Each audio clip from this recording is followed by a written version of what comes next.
পৃথিৱীত কেৱল সেইজন মানুহেই সুখী যি বুজি পাইছে আনৰ পৰা একো আশা কৰি লাভ নাই।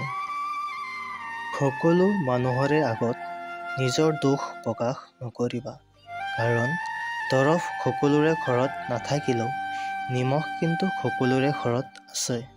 তোমাৰ উন্নতি যিসকলে হিংসা কৰে বিচাৰি চোৱা বেছিভাগেই তোমাৰ চিনাকি। ভাল মানুহক কোনেও ভাল নাপায়, ব্যৱহাৰ কৰাত চেষ্টা কৰে।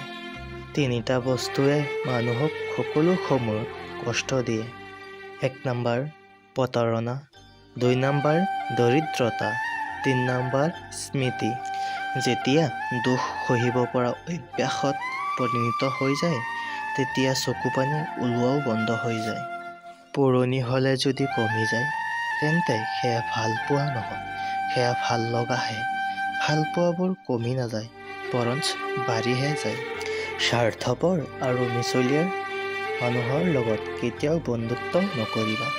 নিজৰ প্ৰয়োজনত যেনেদৰে কাৰোবাৰ কাষলৈ আহিব জানে, ঠিক তেনেদৰে প্ৰয়োজনৰ শেষত অতি সোনকালে আঁতৰিও যাব জানে।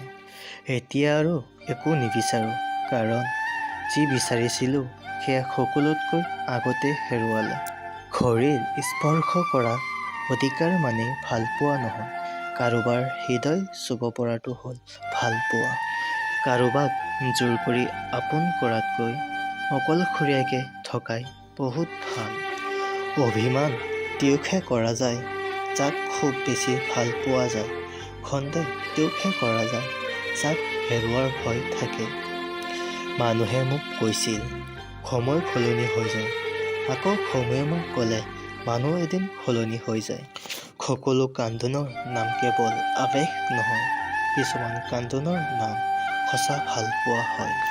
যিদিনা বুজিবা ভুল তোমাৰেই আছিল, সেইদিনা মোক পাগলৰ দৰে বিচাৰিবা আৰু চকুৰ পানী পৰিমাণটো জোখতকৈ বেছি হ'ব তেতিয়াই।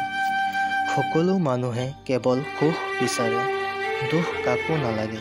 কিন্তু বৰষুণ নোহোৱাকৈ জানো ৰামধেনু সৃষ্টি হ'ব পাৰে? আৰু চেনেলত নতুন হ'লে চেনেলটো ছাবস্ক্ৰাইব কৰি কাষতে থকা বেল আইকনটো প্ৰেছ কৰি দিব। ভিডিঅ'টো ভাল লাগিলে লাইক কৰিব, কমেণ্ট কৰিব। আপোনালোকৰ এটা লাইকে আমাক বহুত উৎসাহ যোগাই দিয়ে।